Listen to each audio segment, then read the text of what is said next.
Hello, everybody. Welcome to the Jersey Joe Corner. It is brought to you by Big Heads Media. It is going to be a great hockey season coming right up. A lot of interesting things. Anchor.fm will help you start your podcast and get things rolling. It's going to be a lot smoother when you get the Anchor app, and it's so much easier to navigate. Even their online website at anchor.fm is very efficient, and you can do a lot of great things with it. And I stand by it myself. And I must say, it's time to say, let's go Devils. Hello, everybody. Welcome to the Jersey Joe Corner. And today I have a special buddy of the podcast. It is Mike Herman. Say hello to everybody. Hey, everybody. How are you doing today? So it is 4-3 New Jersey Devils as of now versus the Tampa Bay Lightning. Jesper Bratt is the name of the game. He has 2 goals, along with the Tampa Bay Lightning have Braden Point, who scored a couple of his own. But so far, what do you think, Mikey? I'm thinking so far that the Devils are showing that they have more athleticism than the Lightning today. And I think it's going to come up to a 4-2 or 4-3 ending. Well, hopefully, the Devils remain, above this game with a 4-3 lead at least, or maybe get the nice insurance goal. So what do you think of Matt Tennyson on defense? I think Matt Tennyson really is okay, but he needs help. Well, in that sense of it, it seems like he started to grow his game a little bit. But also, what do you think of the energy in tonight's game? I think tonight is actually a lot higher energy. Nick Hughes, I think, is actually really showing he's part of the Devils. So, with Jack Hughes starting to be able to play in tonight's game, he started to pick up the speed, but also trying to get used to a very high and upbeat team like the Tampa Bay Lightning. So, what do you think of Tommy Fitzgerald as the assistant head coach right now? I think he should be head coach. I think that would do a fine job for this team, and there's a lot of great mojo so far, no pun intended. I mean, the dude is in another team, but we're talking about the energy. The energy in this building actually feels rather positive. So hopefully they can come off with a point or two. So mostly today's game is very high energy, and the Devils are skating with a lot more power and a lot more versatility today. So if Lightning cannot stop that, I think the Devils, unlike the Rangers, will actually win this game. Yeah, it sounds like everything will be good in this game, and maybe this positive outcome will be not just a spoiled Bratt, but also the Bratt game that it is. And live from the Prudential Center, this is Jersey Joe and Mike Herman. Thank you for listening in. This is episode 10 with the Devils recap of the Tampa Bay game and the upcoming road trip for the Devils. With the first pick overall, the New Jersey Devils are proud to select from the U.S. program, Jack Hughes.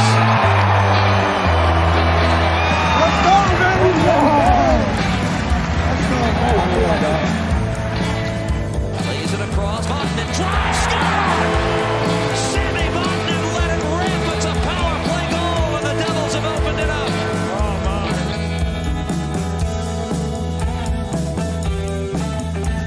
Nico walking in, shooting, score! Nico Hischier on the rush, ends it in overtime, and the Devils win it in Montreal.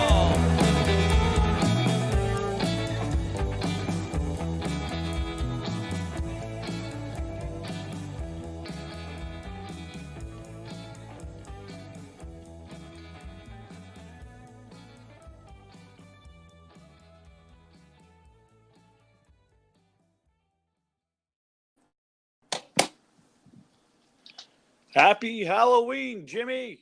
Happy Halloween, Joey. What's going on? I say let's give our listeners not necessarily tricks, but some treats about last night and the day before, and let's talk about the next couple days. Yeah, let's sprinkle in some treats around the tricks that happened last night. It's Halloween. We got to be in a happy mood because it's Halloween. But reality is the Devils blew another 2-goal lead last night. And I guess there isn't a better place to start than last night against the Tampa Bay Lightning. Yeah, honestly, thinking when, you go down 1-0, or you get down 2-1 in the first period, you kind of get the feeling, oh God, the roof is going to come off. But that's not what Jesper Bratt had in mind. He tied it up, and then he got a second goal. So he basically was what I call today's episode, spoiled Bratt. Yeah, you know what? He looked really good last night. So did that line. That entire line played well. Nico Hischier back in the lineup. And then Pavel Zacha on the wing. And we're seeing that, over the last season and into this season that the coaching staff is moving Zacha away from center and onto the wing. And maybe we're coming to find out that he's a better winger in the National Hockey League than he is a center. People over the years have kept, grumbling and moaning about Pavel Zacha's development. And you know what? I remember seeing flashes of Pavel Zacha playing on the same line as Taylor Hall in his first full year, not counting the one game he played with Patrick Elias, for those you go way back. But I did see some potential in him as a winger, but not as a center. But Craig Button did talk about him when he was drafted, that he sees him more as a wing. Yeah, I think that's what we're coming to find out, that he's definitely more of a winger than he is a center. But it's good to have him out there as well because he knows how to take faceoffs like Nico Hischier does, and just in case Hischier gets thrown out, Zacha could come in and win a faceoff or two. That line had a lot of jump last night. And another positive just to take out of it is that they were the second line. They weren't a third line. And I will have to say, during the game last night, seeing the way the players were more energized before the game started, which to me is a good sign. At least there's some camaraderie. But structure-wise, that's where the criticisms come in. And that's where, if someone wants to criticize us on, go ahead. But reality is reality. Yeah, reality is that they still, as much as their offense has improved and they can score goals, the biggest thing that is their defensive zone coverage. And there were too many times last night that the Devils just let a Tampa Bay Lightning player just sneak into those high traffic areas. I know of the Killorn goal and the Johnson goal, Braden Point and Palat. I mean, those 4 examples right there, 4 out of 7 goals right there where the defensive zone coverage was blown. And we were just talking about that at MSG Networks. For those of our listeners, we went to Madison Square Garden Networks because one of the producers of the segment actually listened to the Tyler Kelly episode. Yeah, which was awesome. I mean, can't believe they heard it, and it's been reaching everywhere, and they really liked what they heard, so they brought us in for some analysis and let us break down the Tampa Bay Lightning game. And it was unfortunate that most of us were spot on with what happened last night, but hey, can't win them all. Well, certainly can't win them all, but at the same time, fans were grumbling, moaning and cheering and booing Halloween style, or booing because of inconsistencies? I think it's more of the fact that they're booing because there's too much inconsistencies. And let's just get the cat out of the bag here. As a fan, you have every right to boo the team because you're unhappy with it. That's in the fan code. I mean, if people want to complain about whether or not you boo a team or not, that, you know what? You have every right to boo that team because they're not performing. And the Devils have not performed since day one. They have had glimpses. They have looked good at times. But unfortunately, as TSN analyst Craig Button says, and I heard it from Dave Poulin, who was a former general manager in the league, There are no such thing as moral victories in the National Hockey League. It's all about going out there, playing in synchronization. You want to go out there knowing the system before the game and executing it often more throughout each period through those 20 minutes of each period. And when that isn't executed enough or done properly, one of the things that scares me is watching anyone on the left-handed side on defense is pinched too early and not, go down at the right time to block a shot or make a poke check. Yeah, I mean, look, the Devils' defense is, and I've said it from the beginning, and I wrote earlier on Last One on Hockey, and people pointed out to me, no stuff, Sherlock, that the Devils' defense is weak. Well, you get to a point where you have all these tools in the toolbox, but you can't use it and you can't be well because your defense doesn't perform, and everybody wants to pin it on the goaltending and Schneider and Blackwood. Well, Schneider has not been great. Granted, I'll give you that. But it's just like the Edmonton Oilers before Dave Tippett got there. The goaltending was getting barraged every night. They couldn't make a save because their defense was constantly under pressure. I would say if you took two of those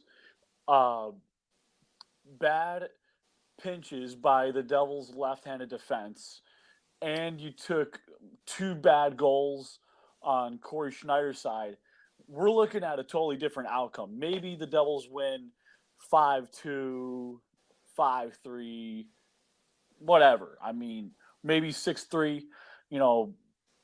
Totally different outcome if those 4 goals from Tampa Bay don't count. But yeah. That's the problem is that, they just weren't sharp enough against Tampa, and yet Tampa was mesmerized and everything by the Rangers at Madison Square Garden the day before. I mean, it's not like the Lightning played a bad game against the Rangers either. It was a 1-1 tie going in the third period, and the Rangers exploded for 3 goals. And then last night, Curtis McElhinney he didn't play great. He didn't. He let up 6 goals. But he made the timely save at 5-3 when his team needed him to. So the Lightning could get back in, Plot scores. Then the one goes off Taylor Hall's stick. And it's just like, all right, can the breaks not go the Devils' way? Yeah, and we talk about these unlucky bounces that go in your own net. And, for a lot of fans, it is very spooky. Because, using a word on Halloween, I feel is most appropriate. Yeah.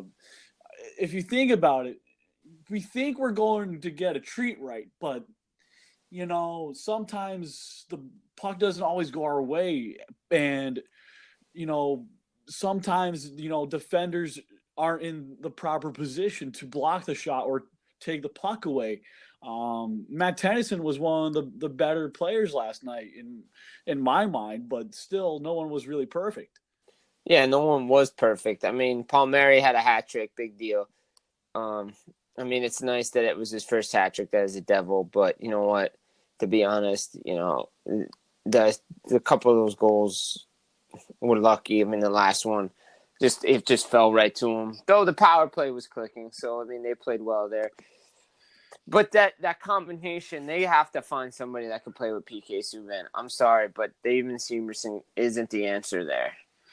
And we talk about Damon Severson. He's got his contract is up in July 1st of 2023. You have plenty of time to find the right combination. Who knows if you could get something for him that could be a more defensive defenseman. And, it would be great because we have so many really good offensive defensemen, but there's not enough defensive defensemen that are going to be on guard to step in the right places and stop, allowing these leaky goals from happening. Yeah, it's, again, it just all goes back to taking care of your own end, and that's what the good teams do. So you look at Boston, you look at Vancouver. I mean, Vancouver's surprising some people. Even Anaheim surprising some people. But you look at the champs, you look at Colorado, Nashville. Nashville, great example. Roman Yossi, you talked Yeah. about. Yeah, he just signed his new deal. But you look how they play in their defensive zone, and they take care of their own end first, and then after they take care of their defensive zone, they can transition to offense, and then the goals come. And also, like, when you think about Nashville, they also have Ryan Ellis, who's one of those really good right-handed shots, and he's one of the most underrated in the game. And you know what? When it comes to the Taylor Hall rumors, and you told me last night what he said, with Shero coming up with Darren Ferris, it sounds more like Hall wants to be out with the context he's using. And, fans are tired of, hearing about, staying or going, whatever, but fans want results. I know Taylor Hall has 1 goal and 8 assists in the past 9-10 games, but we want to not lose Hall for nothing like the Islanders did with John Tavares. Yeah, and he looks like a guy that doesn't want to be there right now, and he's saying what he said last night about fans booing, and even though they went 1 for 3 on the power play, it's a hard place to play. Well, you know what? The fans expect them to be better. They wanted them to be better. I mean, he should be used to it. For Christ's sake, he played in Edmonton. They got booed off the rink one year that he played. So, I mean, look, I understand his frustration, but he even needs to be better. And the fact that he hasn't taken onus for his poor play, and guys like PK Subban and Corey Schneider have, tells me something that maybe he just actually doesn't want to be here. And I believe in, PK Subban, was, talking about how he has to be better himself. And he knows that, as a premier player on defense, I give him 100% respect for that. And I'm glad he did that because, he knows in all the 3 different markets he's played in, Montreal being one of the most polarizing, nothing against Montreal, very good organization. Their fans are like New York Yankees fans. They expect to win every game. They want to win championships. So PK, takes every game very seriously. I see that, in the videos that, he talks about, getting warmed up for. And, it's frustrating, especially when you're getting used to a new coach, but not having the right battery mate on your line is frustrating. Yeah, and, kudos to him for coming out and calling himself out because he's been terrible. And then, he says his next game is going to be his best of the season. I'll believe it because he takes a lot of pride in where he plays and how he plays. And like you said, like Montreal, these guys they expect to win every year. Same with Toronto now. But like it's just frustrating because just the constant blown leads throughout the season just to begin the year, and now you got 3 games in 4 days before you hit the road, which could be a bonding moment or it could just destroy the rest of your season. So I mean, a lot of things they got to figure out. I mean, you got Flyers in Carolina, not easy games at all. And we talked about the upcoming game versus the Flyers. Devils wanted to get revenge after being shut out 4-0 on NBCSN at Philadelphia. And, it is frustrating to lose to a rival in their old building and in a shutout. And, you're coming off a game where you have 1 day off. You lost in overtime. You got some momentum, but the Flyers got destroyed and picked apart by all the 4 lines by the Pittsburgh Penguins, 7-1. So who knows how the mentality of both teams measure the next game? And it's a big game for both teams. We already know that Carter Hart's going to start for the Flyers tomorrow night, so he shut out the Devils last time. So the Devils, they got some motivation. They're going to want to play against him. They're going to want to make sure they don't get shut out. They're going to want to come out strong. But the Flyers, like you said, they got shellacked by Pittsburgh the other night, a rivalry game, cross-state rivalry game, and Pittsburgh's getting their players back. So, and they're looking like a playoff team the way they played last night. Exactly. So the Devils got to figure out what team they want to be. They want to come out strong. They want to finish game. They got to play a full 60 minutes. They have to. There's no more playing 25 minutes now. There's no more coffee breaks in the middle of it. But I will have to say Sammy Vatanen looked very fantastic on that backhanded goal.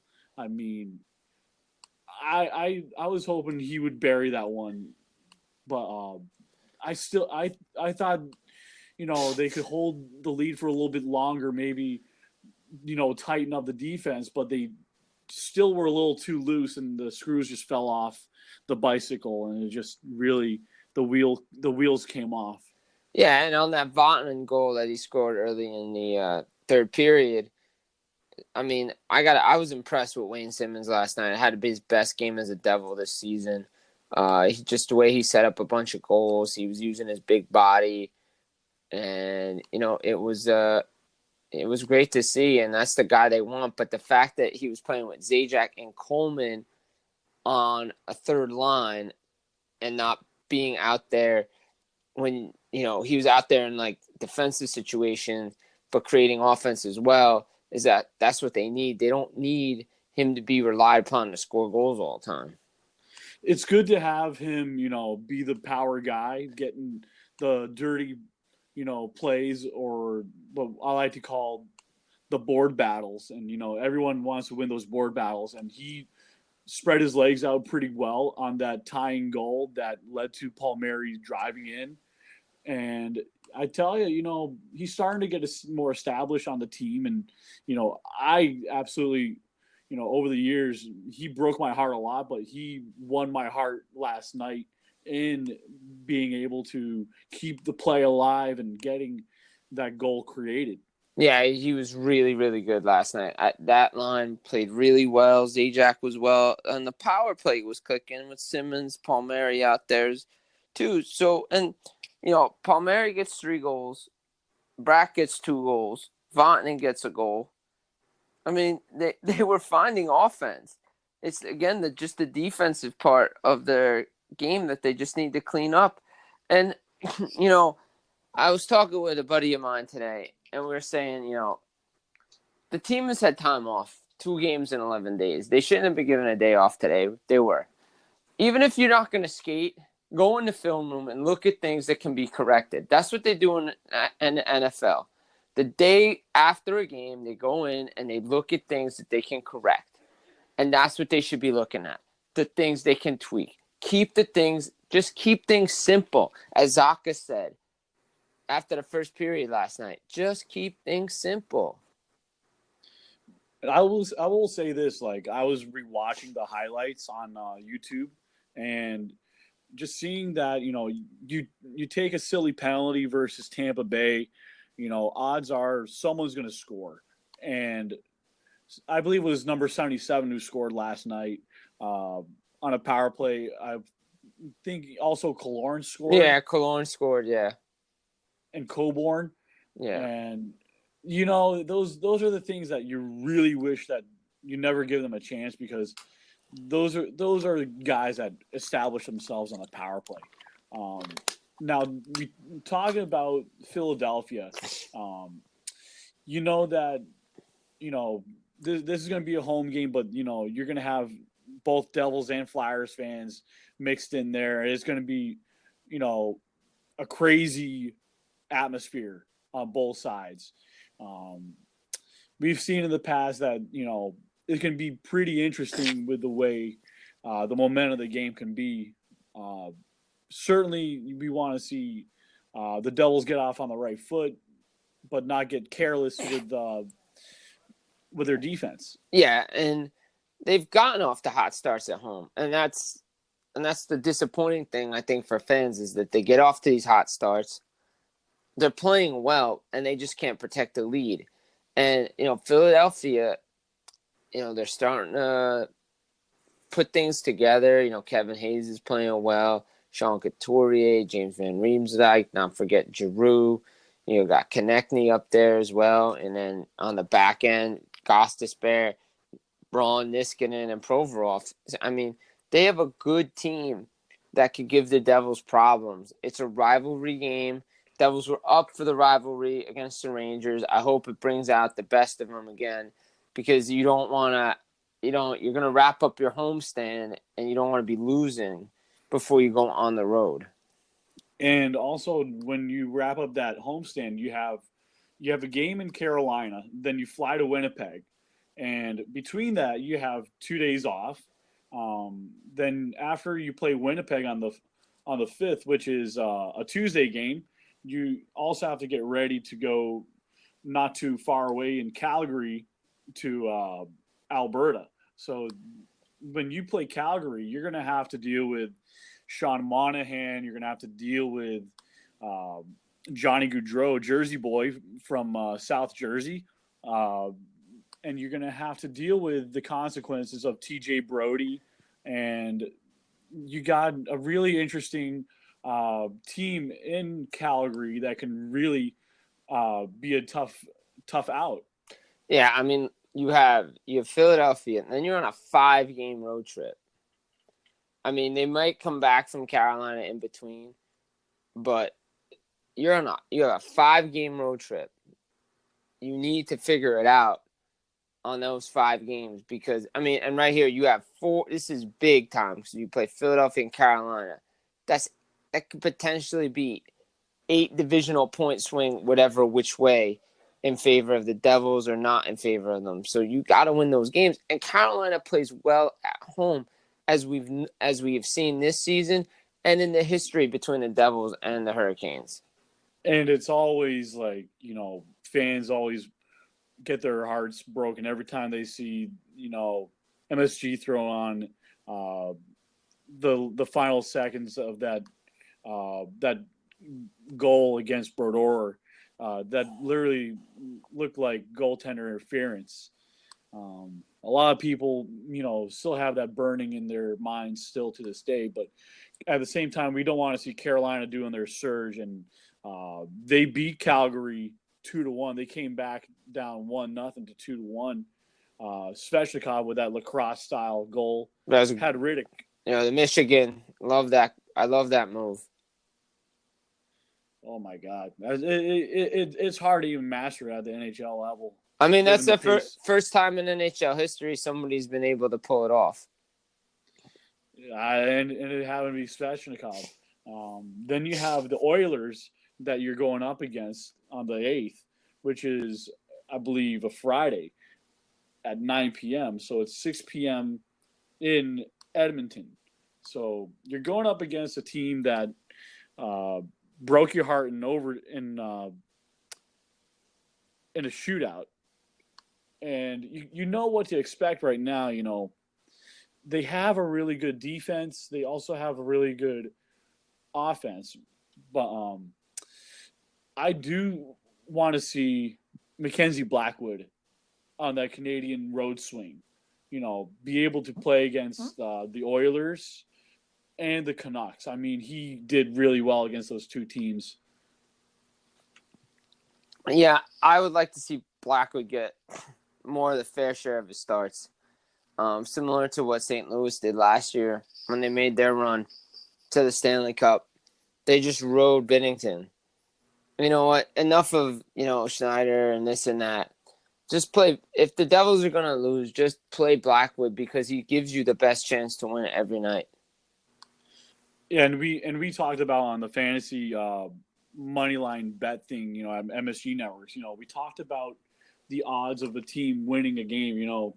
One of the things that Winnipeg is going against them is the possibility of Dustin Byfuglien not wanting to return, or the injury that Elliot Friedman was talking about that was being aired on Sportsnet on Hockey Central today.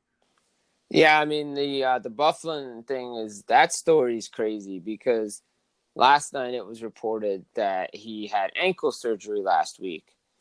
And so that's a big deal because that's, part of the reason why he decides not to show up to training camp. Well, he's still suspended by the team.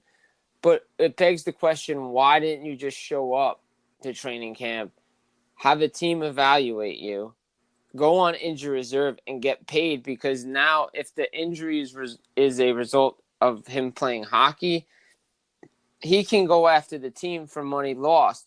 So I don't understand why he just wouldn't go, why he just didn't show up to training camp to begin with. Yeah, so what I was thinking, if worse came to worse, just thinking about a different team out in the West, in the Western Conference, we talk about Colorado possibly being a destination for Taylor Hall, and he's been linked in rumors. You can also confirm that. Yeah, he has been. And Mikko Rantanen is out. He's one of the better forwards in the game, and, they can most certainly afford Taylor Hall services. I do see, the Devils going after Bowen Byram and a couple early round picks in 2020, 2021. And there might be some conditions on those picks, but if Hall does get traded and he likes it in Colorado and he resigns there, I would like to think that the Devils would get a better pick out of the conditions. Yeah, so for instance, say he gets traded there, right, and it's a third round pick or something, right? So and then he resigns, then it becomes a second, or second becomes a first, whatever. The problem is it's going to be finding the talent pool that Joe Sakic wants to part with because he just drafted Bowen Byram.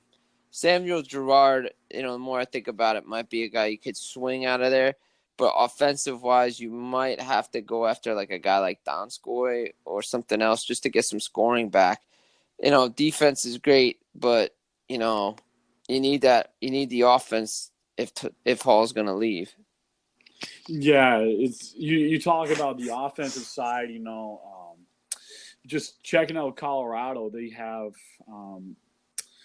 there's no dollars linked up to the long-term injury reserve right now, but looking at Cap Friendly, according to that, it says projected cap space is over $6,769,540 in cash right now. So they have one more roster size.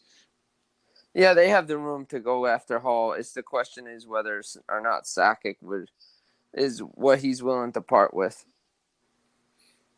And we were just talking about how, Ray Shero could try and possibly pull off an offensive-minded player and a defenseman at the same time. You have, I'm not crazy about Valerie Nichushkin. No.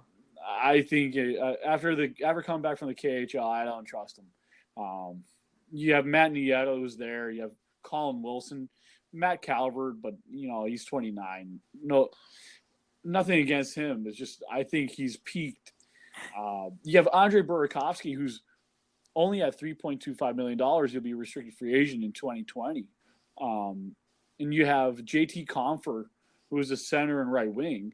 But you have Jonas Donskoy, who could be an interesting one. But you have Nazem Kadri, and Kadri would be a little bit more of a risk. Well, Kadri's plays center too, and he just got traded there from Toronto.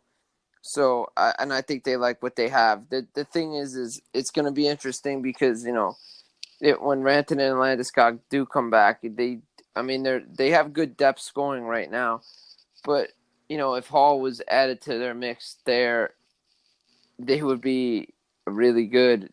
But, it's all on him, and it's all on what he wants to do. And, we harp on it, but the general manager has to get a feel. And they always have meetings, and we're talking, and the dialogue is positive. Well, guess what? Come the trade deadline, and he's not trading, and he walks in July 1, there's a problem because you need to get an asset for him. Yeah, and I certainly know that, Ray Shero in the past, he's been really good at not losing anything for nothing. And, you've seen even Keith Kincaid for like a 2022 fifth round pick from Columbus. And I didn't even think he would get that, but like still that's something that's better than nothing. But we look at the defense that if Colorado chooses to keep Bowen Byram, it's going to be hard to touch Cale Makar at this point. I mean, he's 21. He's a rising star. He's fitting into the future of the Colorado Avalanche. And, I do think Samuel Girard is a good target. Yeah, Byram's not going to go anywhere. They just drafted him. Makar's a stud in this league. He's probably going to win Rookie of the Year. He's on track to right now. So now it's just, all right, who else do you go after from that point of view? And the Devils do need help defensively, but again, like I've said, if you're going to give up offense, you better get it back in return. And we also look at Edmonton, which Devils fans should take a good look. Think about the Oilers. One of my favorite guys over time from Team Canada and on the Oilers is definitely Darnell Nurse for being a physical guy who can be the occasional scorer. And the Oilers do have, a third rounder. They have a second rounder. They have a first. And they have almost every draft pick in the next 3 drafts. But they don't have a seventh rounder, which we don't need. The Oilers, on defense, they have Oscar Klefbom for a really reasonable price. You have Chris Russell, who's past his prime, but Darnell Nurse is 24. You have Brandon Manning. You have Matthew Benning. You have Joel Person, and you have that young kid in Ethan Bear who's starting to help out a little bit. Yeah, I mean, look, there's so many rumors for Hall Link to go back to the Oilers, but again, from an Oilers perspective, why make a trade for a guy that I can sign? And that goes for any team. I mean, if they knew they were going to be able to keep him, then yeah, sure, make a trade. But if they know they can sign him in free agency, just do that instead without giving up assets for him. But, it's going to be interesting to see how it all plays out with Taylor Hall and how the reaction is tomorrow night to him when he takes the ice at Prudential Center. It's also going to be interesting to see what the dialogue is between Ray Shero and Darren Ferris once again. We keep talking about it because it's the 2 big elephants in the room. And, we want to be as positive as we can. But, ever since Hall was traded to the Devils, I know I was excited for him. But at the same time, how cozy up is he still with Edmonton? It just seems like it just never left. Yeah, he seems to be, having the weight of the Edmonton still with him, and he seems to be translating it over to what he said in the media yesterday. And it's not wrong what he said, but he could have said it in a better way. And he could have put more of the onus on his play and not on the fans, because you never want to get on the bad side of fans. Right. It goes for anyone in any business, any sport.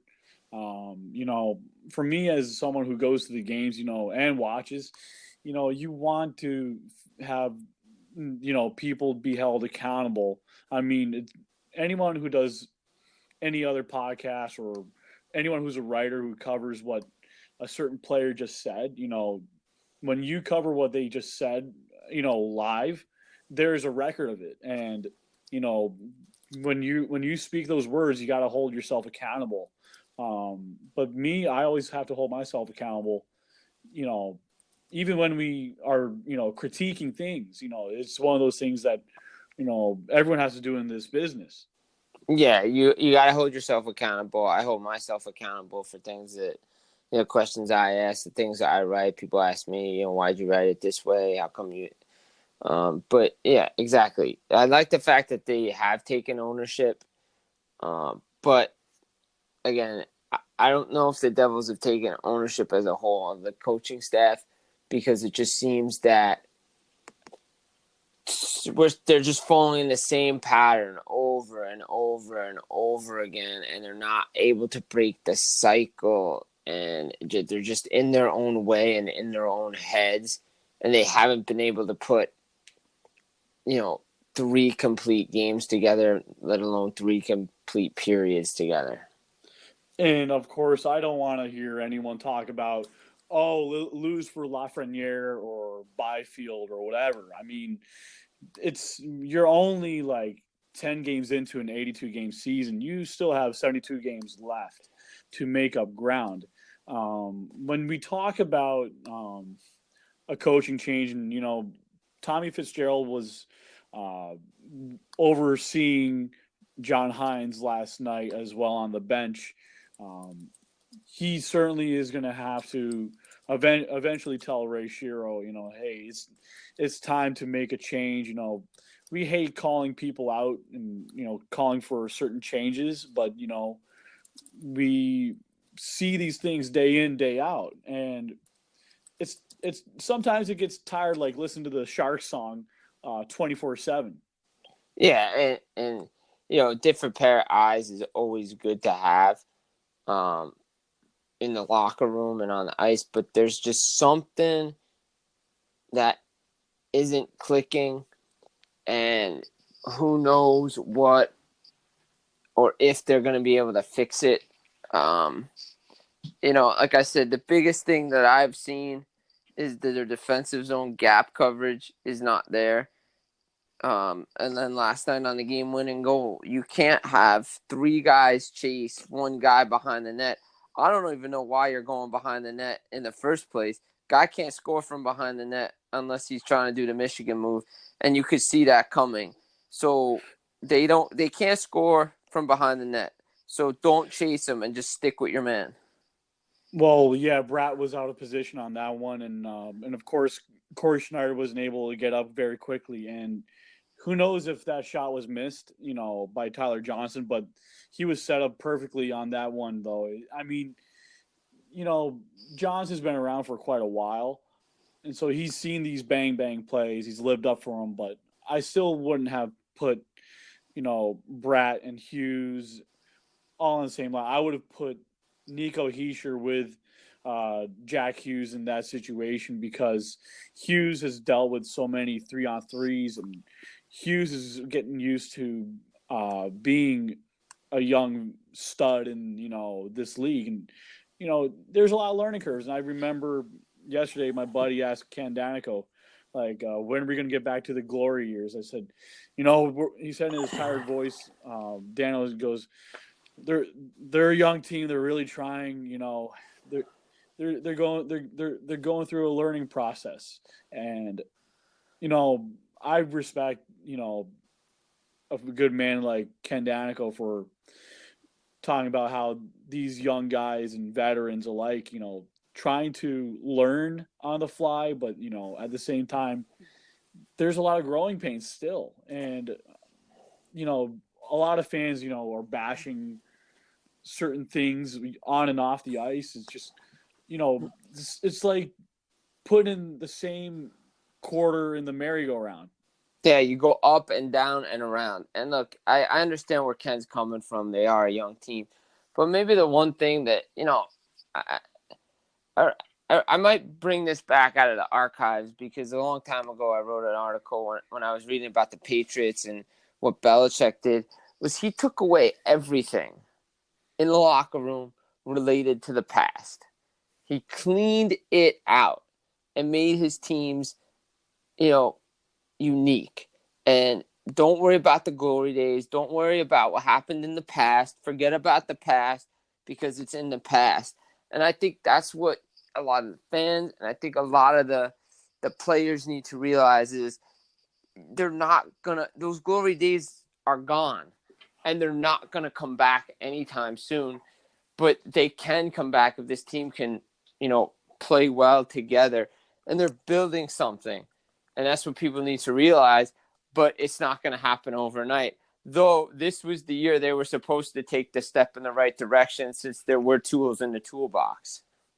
Right. And at the same time, we think about people say you're 80% done with a rebuild. Yeah, there's still work to be done. I know that, it's hard to build, for such a long time. And, at the same time, you do want to have a coach that's really good with getting, veterans and rookies alike in and out. And also, it does get a little stale playing, Wood with Rooney and Hayden. I know that that's the meat and potatoes line, but they're certainly not scoring. No, they're not scoring, and that's a problem. And Miles Wood again does what Miles Wood does all the time, and he just doesn't bring anything to this team that's positive. And you got a kid like Jesper Boquist looking to prove himself, and Nikita Gusev on the bench, which you traded for. And I'm not saying scratching him is a bad thing, but you paid him $4.5 million. You traded for him. He's not supposed to be a healthy scratch. And maybe he's probably going to get back at tomorrow's game, after being spoken with Patty Elias, and But again, yeah. What does Elias? What can they see from up there? It's more helpful to do that in the room and in the video room than just sitting there and looking and be like, hey, this is this. It's more effective to do it in the video room and then translate it to the ice. I honestly think that Patrick Elias should be on the ice more with the way he can coach, certain players individually. And I think, if instead of, sitting Gusev upstairs in the press box as a healthy scratch, it would be better to have him on the bench versus, I know Fitzgerald's there to assist John Hines, but I think it would be better for Patrick Elias to take over that role. I know Patty will eventually become a Devils coach one day.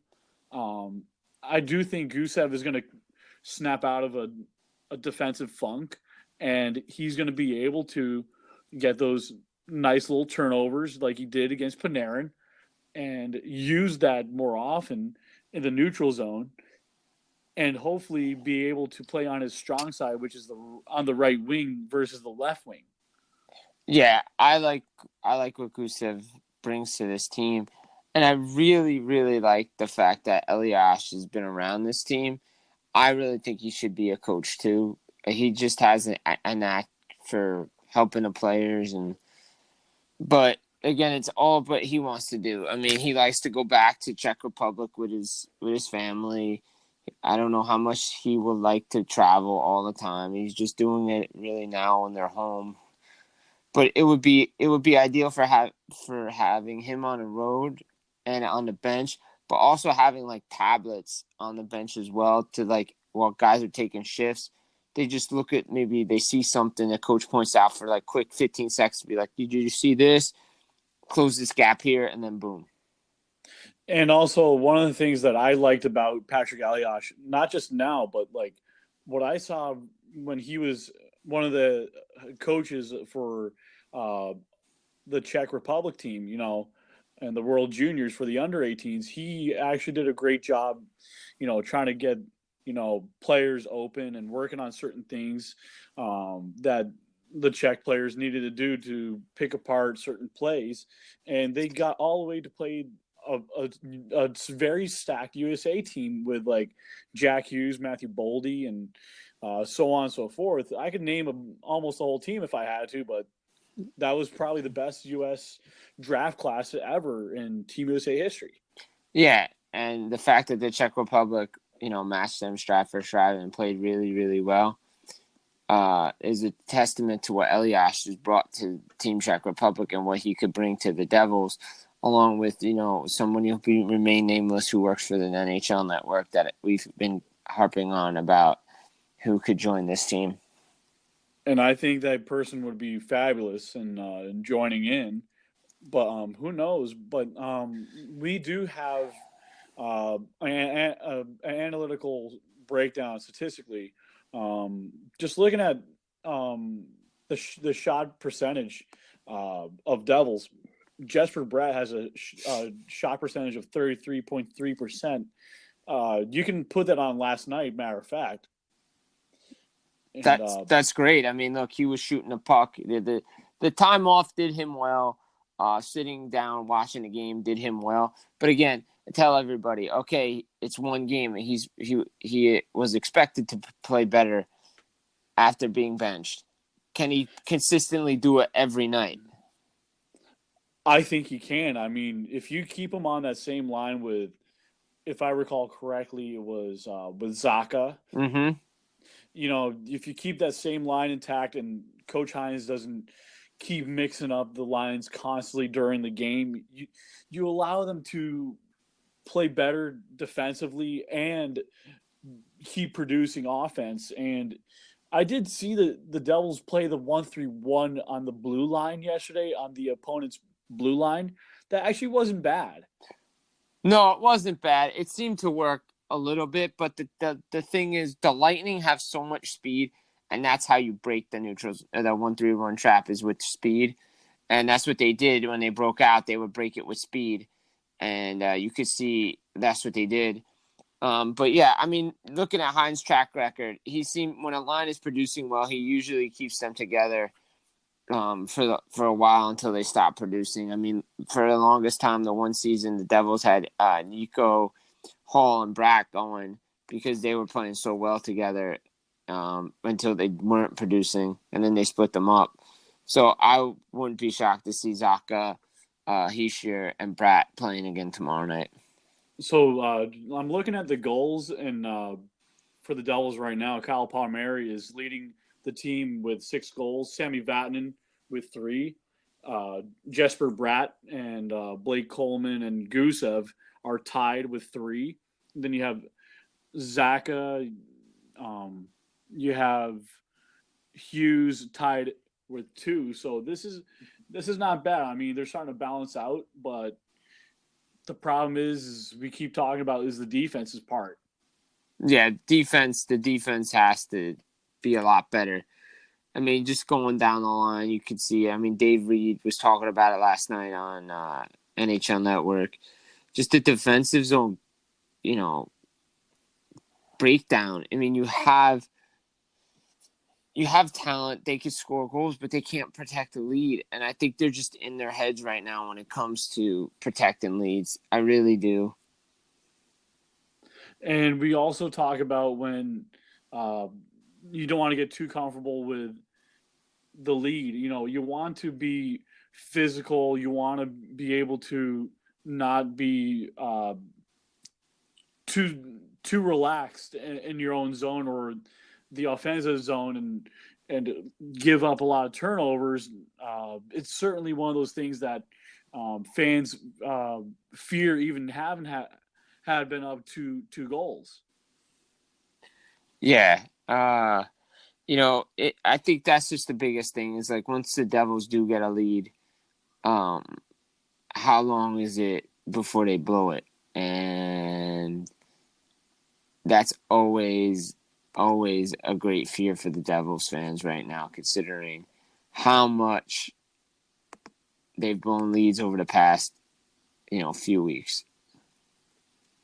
And it's one of those, signs that, something has to give. They got to keep constant pressure going in on the forecheck, in the neutral zone, in their own defensive zone, and learn not to get hemmed in that way. It's just when you think about it, there are guys probably in the AHL, forwards mostly that we know of that would certainly keep the pressure on, but sometimes the coach wants to change a line in the middle of the game.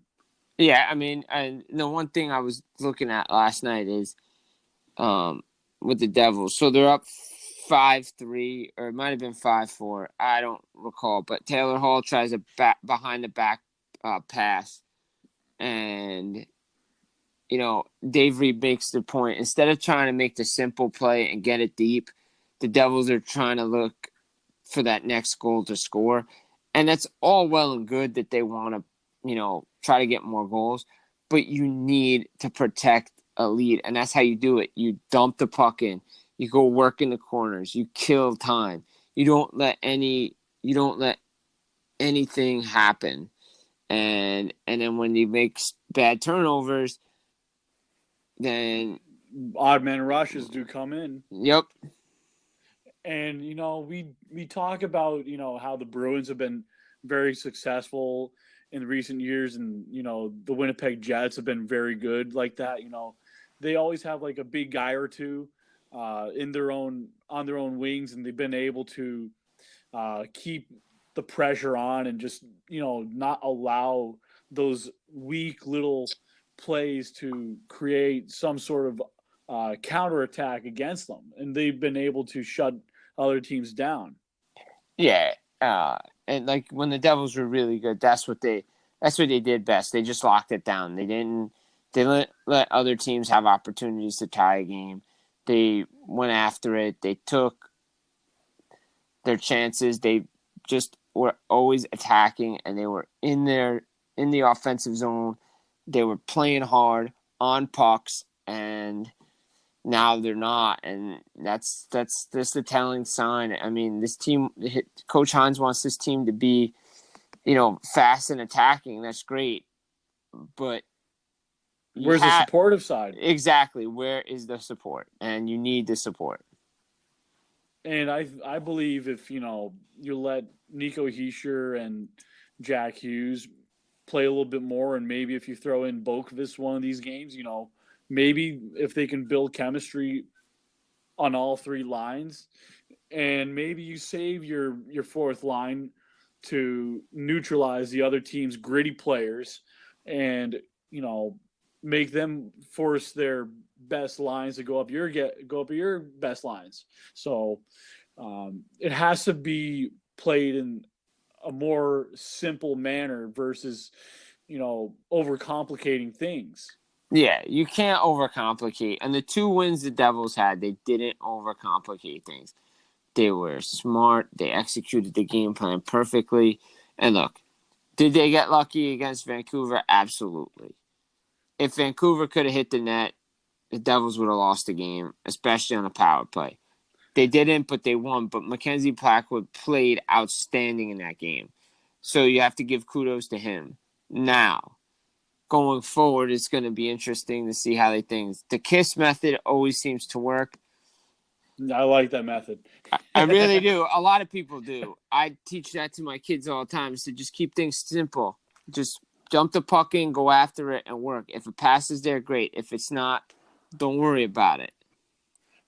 But one of the things that I like seeing, at all facets of the game is seeing more teams, laying the stick out like Swiss pikemen. You have to leave your stick out on the ice at all costs, to stress the puck carrier, make him make a bad play.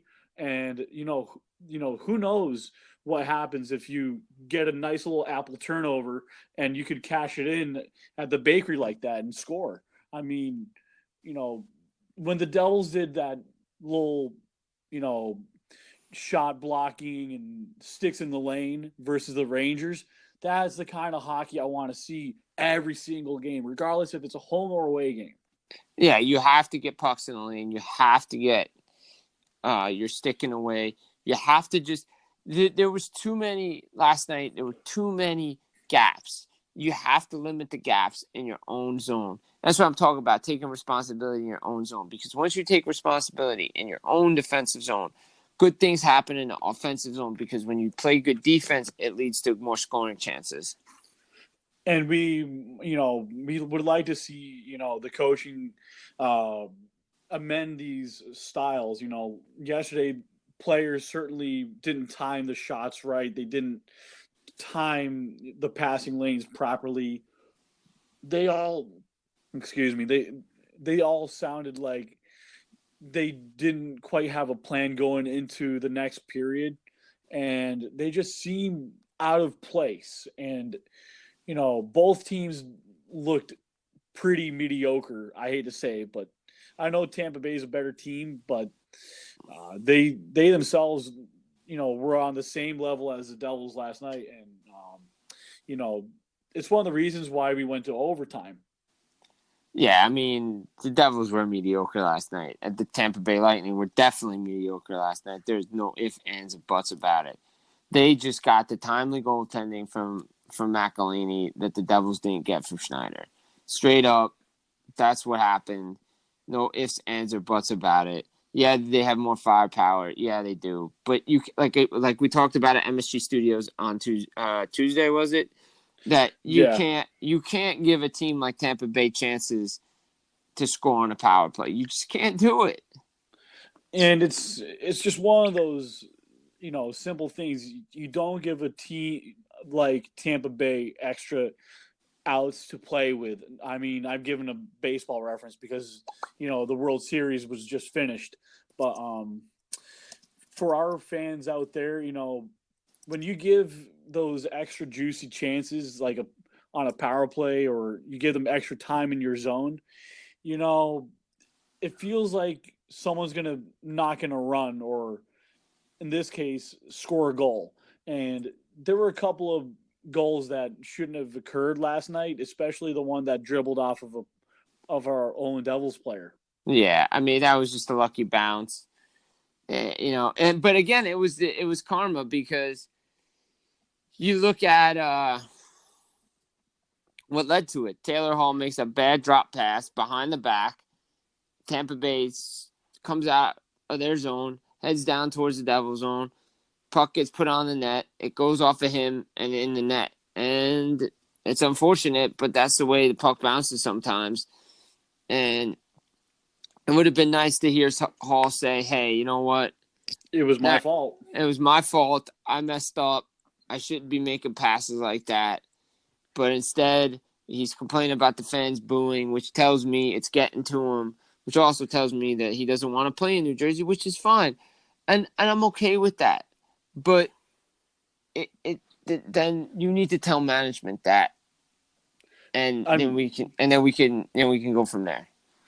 Yeah, you see, I could be a homer and everything and say, oh, everything is great, but there's nothing to be a homer about, and there's nothing to exactly feel glorious about. And I tell you, it feels more like a trick versus a treat at this time. 2-5-3. We would hope to be 5-3-2 instead. Being able to get 12 points out of 20. I mean, 350. I mean, 35% is nothing compared to what Philadelphia is at with 5-5-1 or something like that. Yeah. I mean, look at this. I mean, if Taylor Hall decides to play his game along with the Devils and wait until his agent does talk with Ray Shero, and Ray Shero gets an idea where all three are at, including himself, saying, I need to do this to improve my team. I need to do this to improve the bench. I need to do this to make Hall happy. And, Hall has never been happy, even when he called out Ray Shero. And I happen to be a Shero loyalist at this point. He's done all the right things, maybe except for the extension to John Hines. I mean, still, I would rather, someone else, step in. Yeah, it would be nice. You can't fault Shero for making the team better. He's pulled off a lot of trades that has made this team a lot better than it could. It could have been a lot worse, but he's done his thing to make them better. And you know what? You can't fault him for that. But the one thing you can fault him with is that him taking his time and everybody being patient with this Taylor Hall thing. And look, I understand the man was hurt, and I understand that he's coming off of rehab and the Devils are unsure. Well, I hate to say this, and this could be a hot take, and I'm going to write it tomorrow when I do a breakdown of this. But the way he's playing and the way Nathan McKinnon is playing, I hate to break it to you, Devils fans, Nathan McKinnon was the true MVP of 2018. You know what? I was still on the fence of who would have won the whole entire Hart Trophy. I mean, to me, I did write something for the Puck Authority talking about how trading Taylor Hall would be a blessing in disguise for this team going forward. I mean, there's too much stress, between the fans and between the players on the bench. I mean, the players aren't going to admit it other than maybe someone else that we want to say, but, we don't want to be on record. But there's so much going on that we want to see the locker room get better. We want to see the play on the ice better. If there's going to be that one guy that's like me, and like, myself against the fan base and myself against everything, whatever happened to that Devils versus everybody, that mantra. I mean, if someone's not buying into that, that mindset, we need someone to step in eventually. Yeah, I mean, you got to have somebody to step in, and you can't have it. You can't have guys talking about me and there's a team aspect here. Like, Devils versus everybody was a motto. It's because no one gave them a shot. Well, they need to have that mentality again. And, just going back to harping on that real quick on that, what I was talking about with McKinnon. If you look at McKinnon's stats, and granted Hall got hurt last year, but he's been able to carry a line by himself when either Mikko Rantanen or Gabriel Landeskog have been out of the lineup. And with both of them out of the lineup right now, he is still putting up numbers. And, I'm a Devils fan. It was great to, it was nice to see Hall, get it. But you're just looking at it and, you've seen it. And this is what the NHL does. It throws bones. And it threw a bone at Taylor Hall because the team had made the playoffs and they felt bad for him because all those years in Edmonton. But realistically, the best player was Nathan McKinnon just because he's proving each and every year that he can get better and carry a line by himself. And Hall just seems to just want to just to play. He wants to play passenger when he should be taking over. He surely needs to be the driver on the bus and not the the rider on the bus. Exactly. And the wheels need to go round and round. Except someone's pumping the brakes, and we can't have that during an 82 game marathon. And remember what Paul Castron, the former director of amateur scouting, once said about when they were looking into Nico and Nolan. They said it's a marathon, not a sprint. And yet Halsey's treating it like a sprint versus everyone else is trying to treat it like a marathon. Yeah, and the Devil and look, throw out it's early and throw out the St. Louis Blues stuff. I don't want to hear about the Blues anymore, about what they did last year. They did something that you're not going to see for another 100 years. Being dead last place in January 1st and come back. The only reason they came back is because they rode a hot goaltender because they said, screw it, Jake Allen ain't getting it done for us. But the team didn't trade their players either because that team was a playoff team on paper. Were the Devils a playoff team on paper? Yes. Or at least they were going to fight for a playoff spot. Unfortunately, the reality is that maybe they weren't as good enough as we thought they were, but is it a product of the coaching staff or is it a product of the players that they have on a team? I think it's a little bit of both. I mean, it's not just the one player. It also, after when you do trade that one player, I mean, there's a couple guys left over that, you're going to make a few cuts here and there, sending a guy down, waiving a guy. We have not seen any other players get scratched healthily. And besides, Connor Carrick being on IR and coming back. Which is unfortunate for him. It would have been great to have had Carrick play last night. I mean, nothing against Matt Tennyson, but he has been one of the few bright spots on this team. And when Carrick does come back, you're going to have to move Tennyson somewhere, I mean, it would be great to get something for him versus nothing. But I mean, we're in a tough spot so early that more people are looking into the 2020 draft already. You know, I mean, I could tell you, a couple players already like Lafreniere, Byfield, Raymond, Lundell, Holtz, and Stutzel. But really, we're not at the point where a couple of Devils prospects are going to be playing for Team Russia. Yeah, I mean, look, it's too early to be talking about, what players you want to be looking for in the draft. I mean, it's just way too early. You got to focus on what you have in the system too, because, they have some players there as well. But the big thing is focusing on a big club. It's like, all right, so we've had this coaching staff in place now. We've had Tom Fitzgerald come on, and okay, we needed an extra set of eyes. Well, something is still not working, and yes, positive, and we're taking strides. We played better. Don't mean nothing when the results aren't there. Hate to break it to you, people. This is a result-oriented business. They ain't winning. So I don't care how good they look. You don't win. That means the more points you're losing, and the more of a point where, like the old saying goes, you can't make the playoffs in October, but you sure can miss them because you can put yourself in such a hole. And there's a big hole to climb out of. It's not the biggest, but it's the hardest. And, guys like Joey Anderson, Michael McLeod, Fabian Zetterlund, Mikhail Maltsev, Studenich, Cini, and even Nathan Bastian or Brandon Gignac, you can name all those guys in the NHL.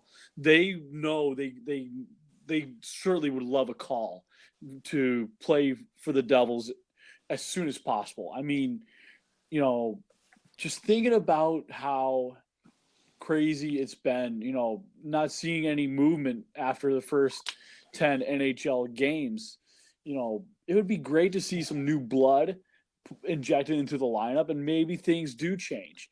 And, the play style, is a little bit better. But after you do that, what about the next 5 games after that with those new young guys? Who are you going to hold accountable on the team? Yeah, you have to figure out who you're holding accountable for, because somebody, is it the coach? Is it the players? What's the old saying? Can't fire the players, right? As Don Cherry once said, coaches are hired to be fired, and he's gotten the boot a couple times. Yeah, I mean he's not afraid to bring up his past history where he's gotten the boot, but coaches are hired to get fired, and when you look at you can't fire the players, so who usually takes the blame is the coach. And the fact that they didn't do anything with 2 games in 11 days tells me they may not be doing anything, unless the next 6 games are so bad that they need to figure out to make a change. And I think a new mindset would definitely help a lot. I mean, I wish we were more uplifting, like the last one in the Winning Cures All episode. Yeah, I mean that's just great. But the fact of the matter remains that the Devils sit at 7 points with a minus 15 goal differential. And right now, I mean, we talk about goaltending. I mean, last year Mackenzie Blackwood came up, and he was fantastic, and he stole a spot from Keith Kincaid. And I heard someone yell, "Bring back Keith Kincaid." I'm like thinking to myself, this is something that I need to touch on tomorrow. I said, you know what? That's a trick that I'm not falling for. But to be honest, I mean, is Kincaid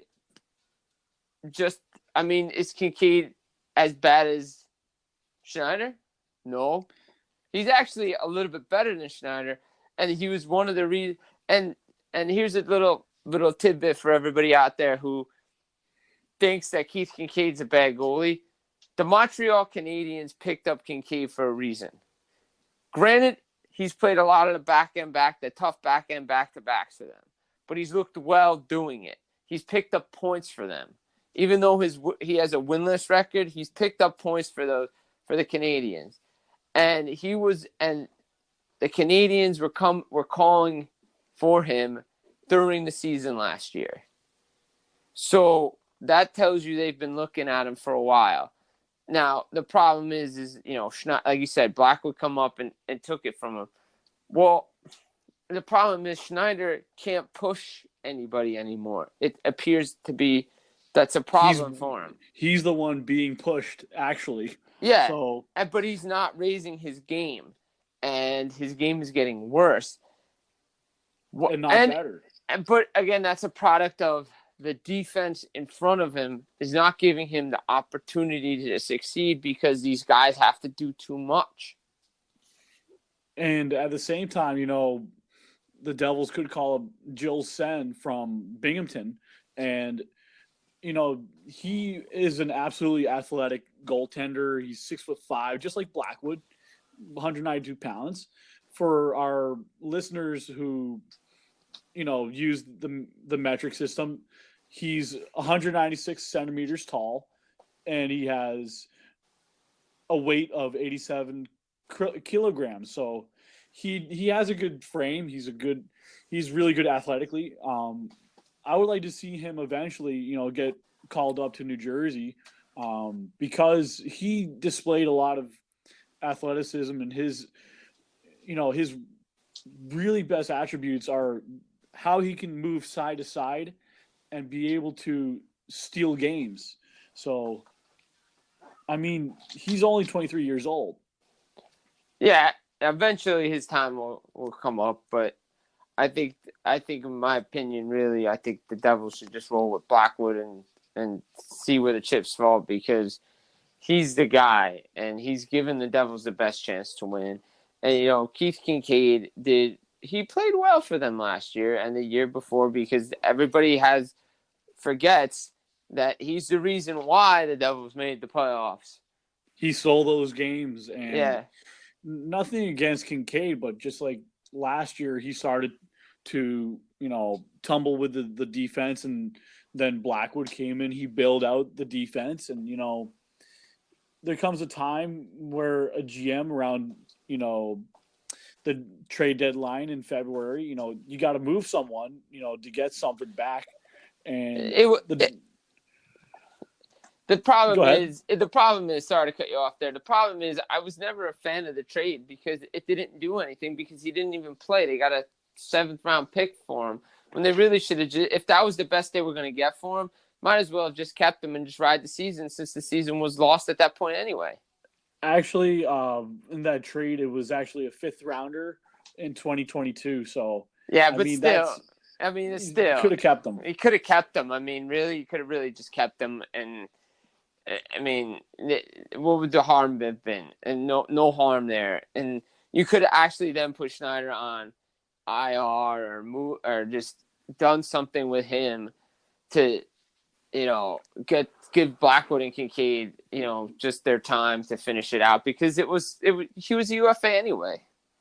Yeah, at least they got something for him. But we talk about the asset management side of the game. At least the Devil Scouts see something in the 2022 draft that they possibly like in a bunch of players in different regions that they see as something worthwhile for that trade. So they usually run all these different ideas. Or it was just or Columbus just wanted a throwaway pick that they were just like, a 5th round pick. All right, we'll just bring them in, whatever. But again, these picks are thrown around for a reason. Guys look for different things, but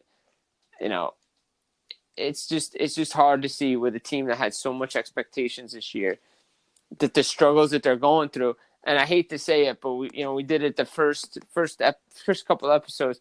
The tone of the season was set in the first game, and when you blow a lead and you lose the way they lost, now the ball is rolling down the hill, and it's hard to start. It's hard to get the momentum to go back the other way.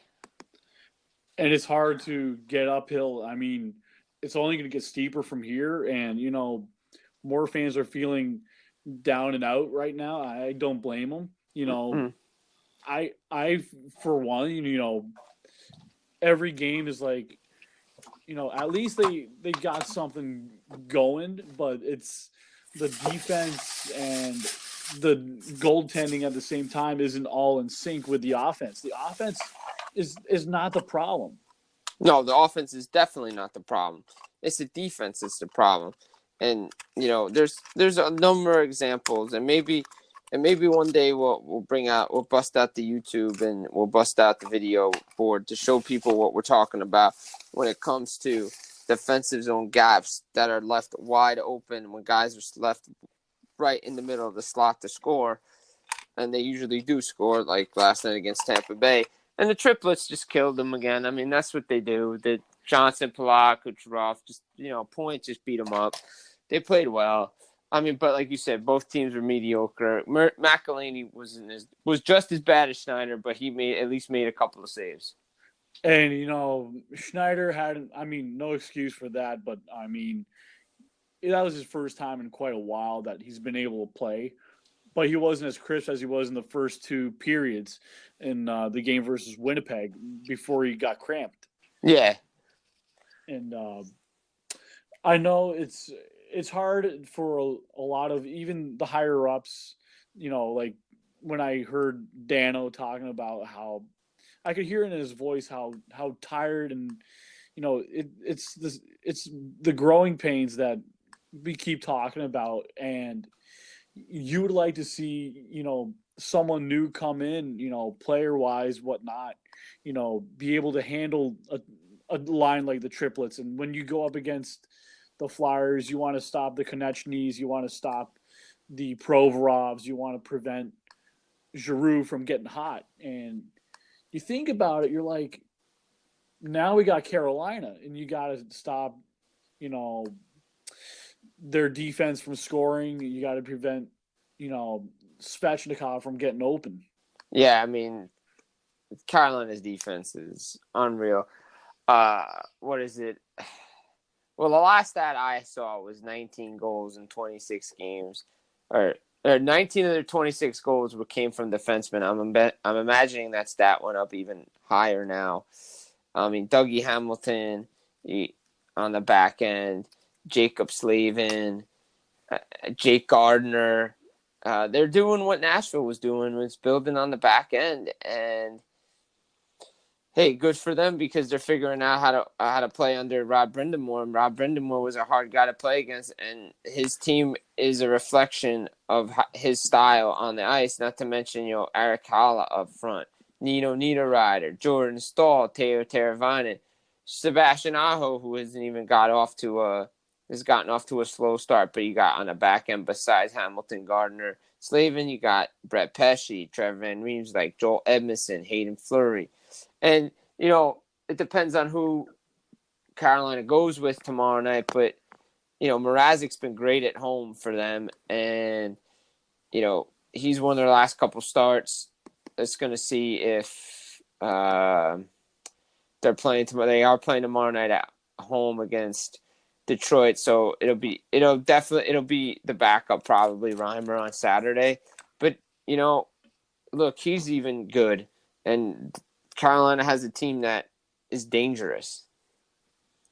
And also, like, back to the Philadelphia game, we got to think about going up against Matt Niskanen, who is a former Ray Shearer player, and Niskanen could still shoot the puck.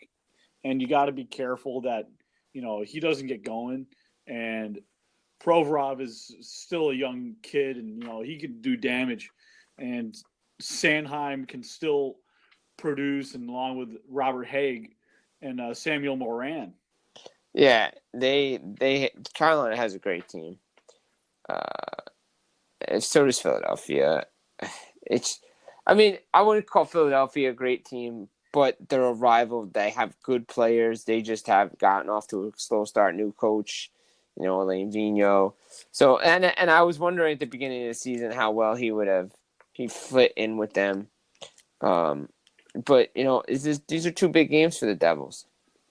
But also, I mean, in the middle of the season, like right in the middle of Thanksgiving for, people in the States going on to Christmas, going into that time of year, that's where a lot of the make or breaks happen. And, if changes don't happen for every other team that is headed towards the draft lottery, you're looking at, certain teams making changes, and Minnesota, they still have Jonas Brodin, they have Bill Guerin as their GM. Who knows if with what Bill Guerin is doing right now in Minnesota, can there be something that the Devils do with him?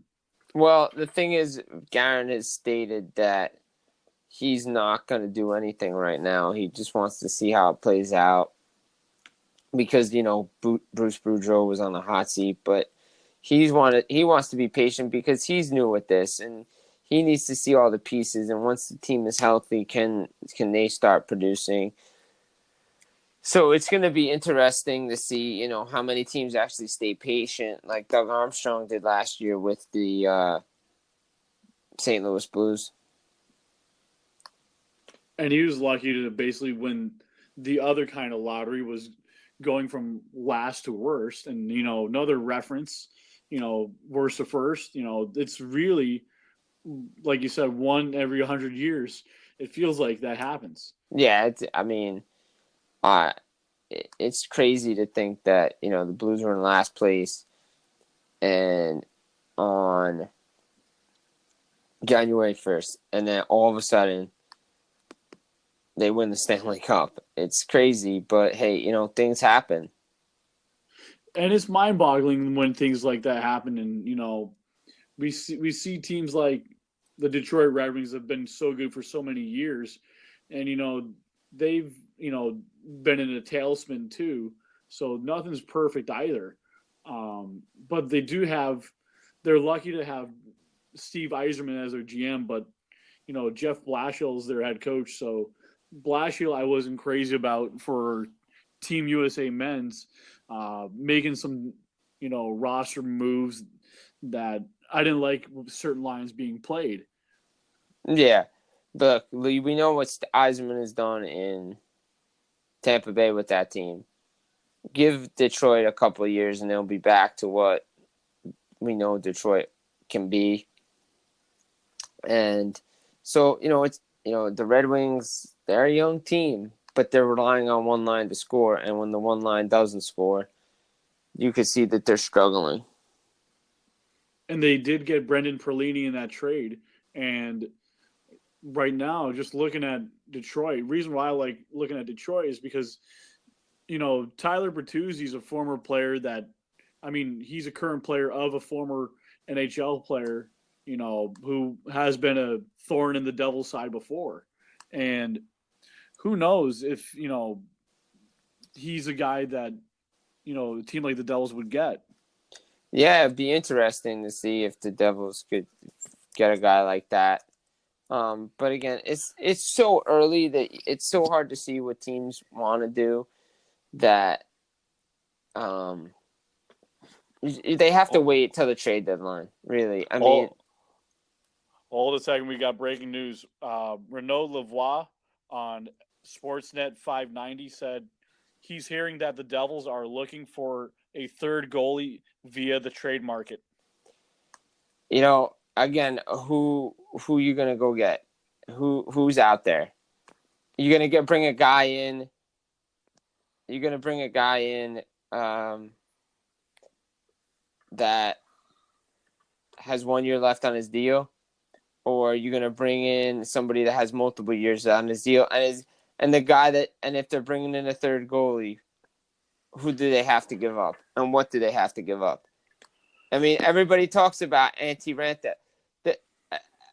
I hate to break it to everybody, but if the defense is better in front of the goaltending, the goalie will be better. If it's not, then you're going to have the same problems. Doesn't matter who you have in there. I mean, Hello. You're never going to find another Brodeur. I mean, those are once in a lifetime goaltenders. And with the way the league is growing, you need a goaltender now that can handle a subpar defense. And when that happens, there's got to be some sort of trade that does happen, but we keep talking about how are we going to get the defense improved upon, and how are we going to get a guy to steal a game? So is a trade going to be really worthwhile? Maybe the Devils are just looking right now, according to Renaud Lavoie. But I would like to think that maybe a trade on defense would be worthwhile. I think a trade on defense would be much needed, and it would be something that the Devils could definitely use, especially on that left side. Just more breaking news: the Nashville Predators have signed Austin Watson to a 3-year, $4.5 million contract extension. All right, so Austin Watson's locked in, to play with Nashville, and hopefully Cap Friendly will lock in that new contract. And it seems that Nashville is keeping their core team together for a long time, and who knows, Nashville might look into something that New Jersey has for a goaltender, because Pekka is getting old. Who knows if you trade someone like Eric Comrie that they might need. You never know what other teams might come looking for, or you might be swapping goaltenders. Yeah, it all really depends on who you're going to give it up. It's funny, now that the Watson extension's been announced. It was announced in arena, and I think he scored, and it happened after he scored a goal tonight too. Yeah, because Austin Watson currently has $1.1 million right now, and I don't know how big that contract is going to be, but hopefully It doesn't seem to be. I think it's 3 years, 4.5. Like, it's the 4.5 is unless that's the AAV, but no one has said that it was the AAV. So I'm looking at it right now. So we only went up to 1.5. So we only got a little bit of a bump. But at the same time, you can withhold a little bit more. Come to think of it, this is the first time we actually had breaking news on this podcast. I know, right? Yeah, I know. It's crazy. I mean, buddy of mine, Jake Wakely, up in Ontario, actually messaged me the Renaud Lavoie part of it. So he is our little breaker today. When did Renaud Lavoie actually send that text out? Just to try and read it, Renaud Lavoie was messaged through account for hockey. Oh. So it was on SN 590, so Sportsnet 590. Okay. So Sportsnet 590 had the Devils' third goalie. Yeah, I see that account on Renaud Lavoie on Sportsnet said he's hearing the Devils are looking for a third goalie via the trade market. But it's interesting because who would that be? And exactly. And Chris Wassel, who does the fantasy hockey, just made the point that I made, is no goalie can win with this defensive scheme. Yeah, and it's one of those schemes that's just not gonna outphase anyone. I mean, if you think about it right now, the defense really needs to get a lot more improvements between different personnel and different structure, because the same style that you play versus Tampa Bay is not going to win you games. Yeah. It's not. It's just not going to win. Your defensive structure needs to be better. Like I said, you can compare it to the Oilers when they were playing rotating goalies before Dave Tippett got in there. Everybody was blaming the goaltender, but their defense just wasn't that good. Yeah. Even before we wrap up today, I mean, we've gone through a lot of interesting things in this podcast, especially, with MSG Networks, Well, we're we'll, waiting to hear back from those guys too. that's So what I was going to say. We're waiting to hear back, but who knows? I mean, if anyone else wants to sponsor our podcast, I mean, go ahead. I mean, we are on Apple Podcasts, we're on Breaker, we're on Google Podcasts, we're on Overcast, Pocket Casts, Radio Public, Spotify, so and even on YouTube. So for those of you who want to listen in, I mean, we're there. If you want to reach out to the both of us, go ahead, because we welcome any sort of sponsorship, etc., especially if you want to get in touch with Big Heads Media. yeah, absolutely. You can reach out to me on Twitter at Jim Biringer. I've gotten some direct messages, people asking me about what I'm hearing.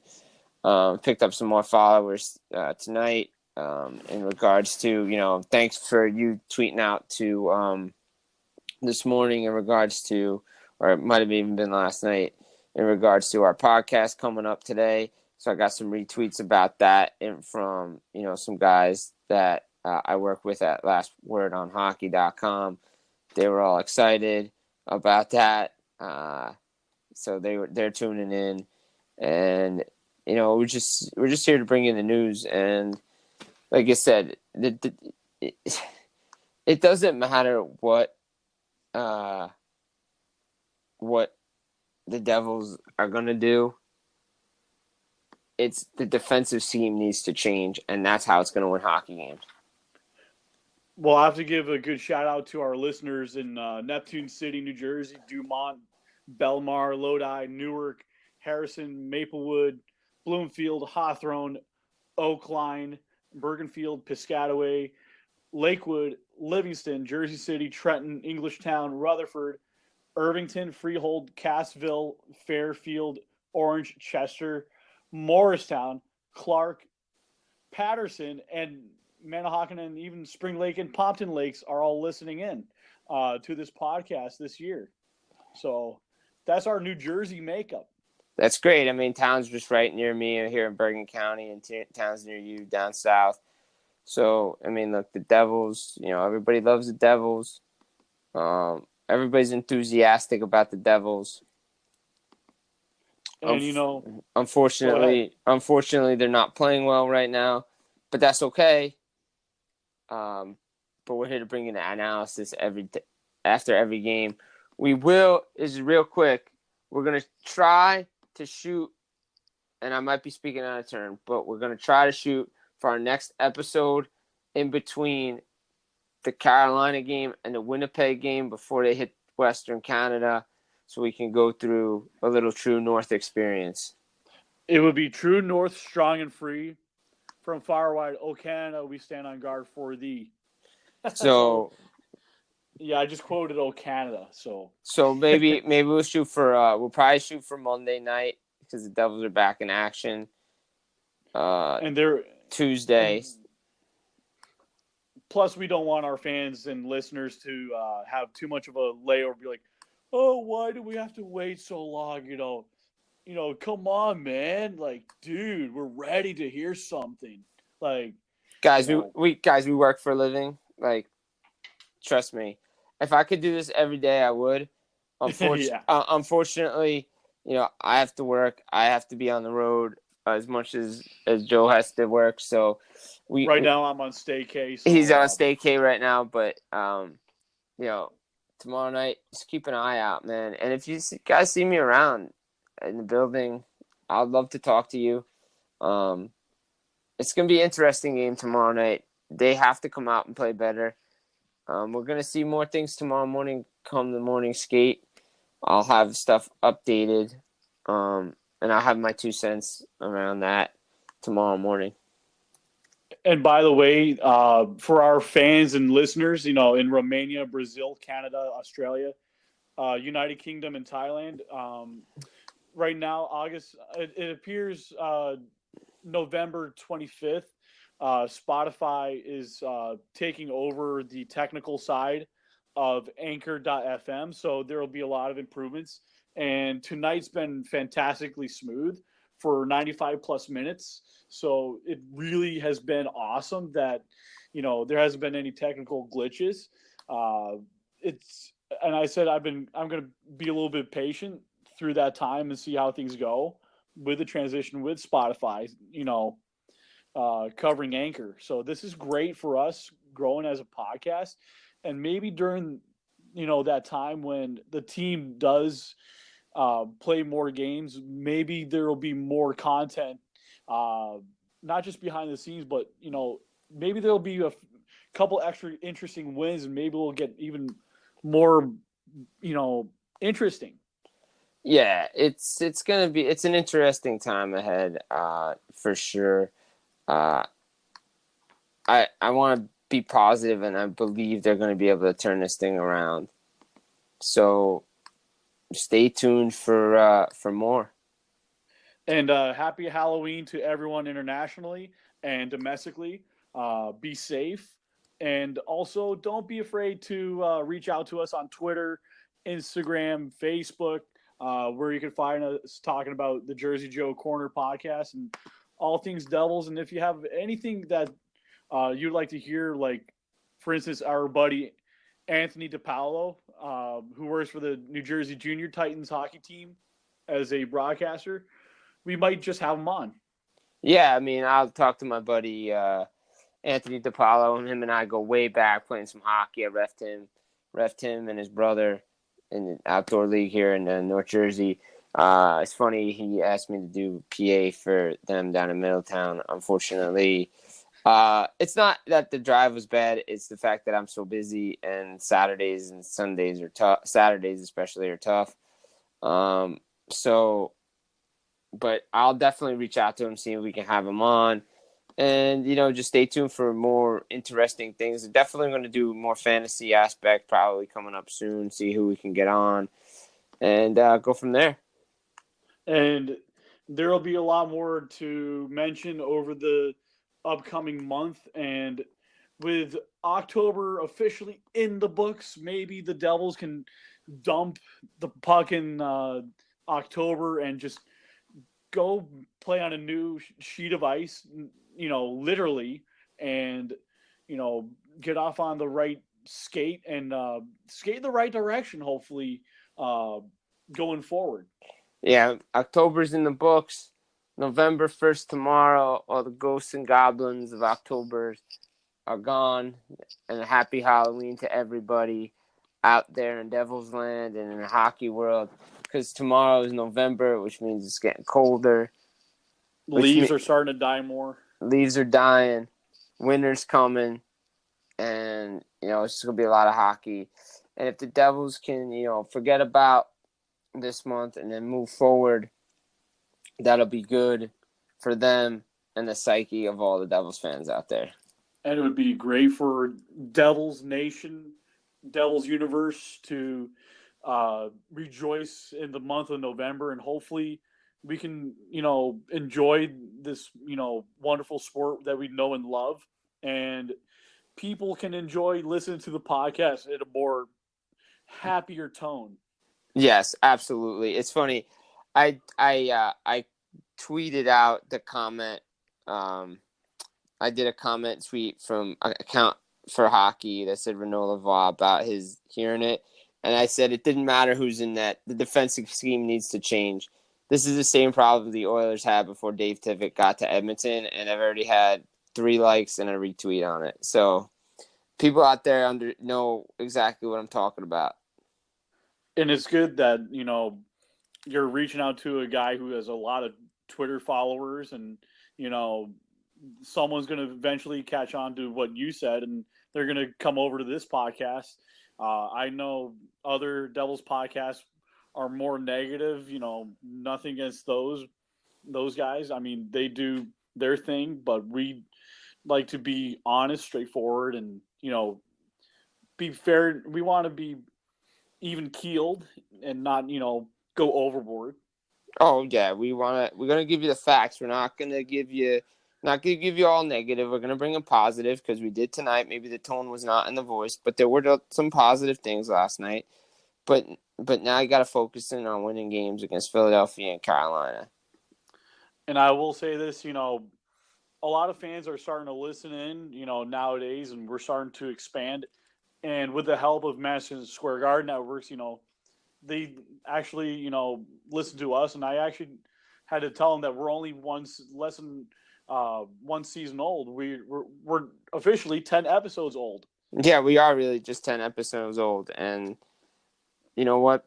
People are listening to us, and that's a good thing. And, I can't wait for Monday to talk about more of what we saw over the weekend. And if you're following me on Twitter, you might and even on Snapchat, you might get some post-game rants where I curse a little bit because I'm upset with the Devils.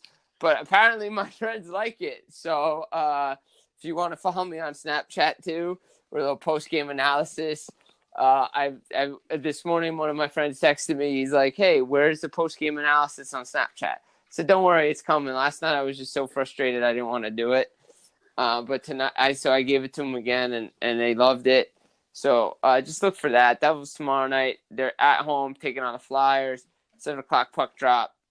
And then they're Saturday night. They're in Carolina before they head out on that Western road trip. So, we covered a lot tonight. I think we could put this one in the books. And of course, before this one goes in the books, if anyone wants to buy Jersey Joe Corner merchandise, Beakheads Media has a shop. And if you look at the Jersey Joe Corner icon stuff, when you buy one of those shirts, they have different, colors and whatnot, and they can ship it to you. It's like, for instance, I got something for, the holidays, and it's coming. So it's for a certain person who I call my Devil's mom. So nice. So there's going to be something interesting for that person. There you go. So check out the Jersey Joe Corner podcast on Spotify, iTunes, Anchor, YouTube. Check out the website. There's a lot of good merch there. Keep it locked on tomorrow as I drop our reaction to what we said on the Jersey Joe Corner on Last Word on Hockey. I'm in the process of writing a Devils article right now. It's probably gonna be finished after the games on the weekend. It's more having to do with defensive structure and defensive scheme. And so that's taken me a little bit, but there's been so many injuries for the divisions that I cover that's been out there. So check those out. Buffalo News got Line's out. So Jets in for it tomorrow. Check out predictions tomorrow as well. I think I covered everything, right? Yeah, I think we did just about everything we could tonight. And, people, please don't have too much apple cider and spiked drinks. It's Halloween. Oh, yeah. It's slowly dying down. Easy on the candy. You might get a bad sugar rush before you go to bed. You might not even fall asleep, and you might be listening to this podcast still. And I say this is one of those crazy nights that we just happen to have it on Halloween. Right. It's Halloween. And remember, if you're like me and you follow Jim Rome, you know that Halloween is not an adult holiday. New Year's Eve is for adults. This is a kid's holiday. So let the kids enjoy Halloween. The adults, don't be dressing up out there. Don't. I already had a neighbor. Don't do it. I already had a neighbor just like a goblin. Don't do it. Don't do it, because I'm gonna say that means I'm sending the Jim Rome rant to you. So remember, New Year's Eve, indulge as much as you want. Halloween, don't do it. Thanksgiving, be careful at the table. You don't want to say the wrong thing, like spitting chicken. Exactly. Thanksgiving, that's the family holiday. That's a hockey day for me. I go play some puck in the morning. Then I come home, take a quick nap, and then then it's dinner time. And a few weeks before Christmas starts, I start making Belgian galettes, Belgian waffle cookies.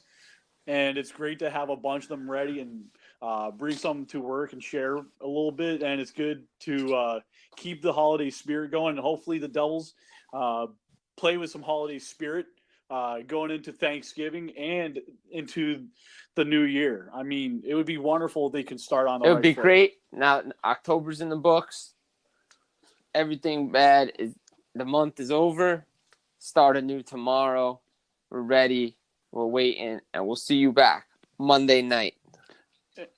Monday night, people. You got it first. Episode 11 will be right there. Monday Until then, night. And until then, let's go Let's Devils. go Devils. The podcast you just heard was made using Anchor. Ever thought about making your own podcast? Anchor makes it really easy for anyone to get started. It's a one-stop shop for recording, hosting, and distributing podcasts. Best of all, it's 100% free. Sign up now at anchor.fm/new. That's anchor.fm/new to get started.